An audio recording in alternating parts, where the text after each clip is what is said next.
पहले तो तुसा वेखिए एक लंबी गड्डी लैमुजीन, अज असा कोल दो गड्डियां खलोतियां पिया ने। लाला किराया की वेसना? किराया जनाब 1,30,000 रुपए। कितों सवारी कितों आनी? सवारी बड़े दूरों आती जनाब, मंडी पावल दीन तो आती है, गुजराने तो आती है, गुजर खान तो आती है, रहमगर खान तो आती है। अच्छा ती नाका दो दो गड्डियां क्यों रखिया पिया? शौक बड़ा रखिया ने जनाब। उन्हें शौक है? शौक है। वैसे सवारी किस कैटेगरी नहीं होनी? सवारी अलहमदुलिल्लाह बिल्कुल ठीक होंदी। माड़े भी बिच होंदे ने, कोई चंगे भी होंदे ने, लेकिन फिलहाल चंगे ही होंदे ने। माशाअल्लाह इस कोई शक नहीं। लाला इम्तियाज तुसी दसो इन्हां गड्डियां जी पिछली बारी तुसी बैठे तुसा वैसे दिलों के जी गड्डी लगी है? गड्डियां बहुत अच्छी माशाअल्लाह, नवाबी शौक है जी।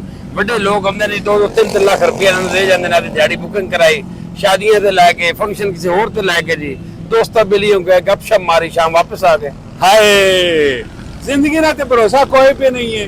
ये दुनिया दी जड़ी आशो इशरत है, ऐसा तुसी करो और पैसा अपनी जानी ते खर्च करो, क्योंकि दुनिया ना माल है, दुनिया चरा सी, लेकिन इस ऐसे इशरत ने नाल नाल अपनी आखरत भी ना भूलियो।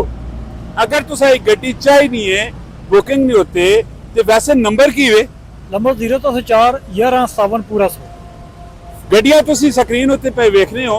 वैसे कमेंट सैक्शन में दसो कि गड्डियां कैसियां, तुसा ना कमेंट असा मरो बहुत ज्यादा जरूरी।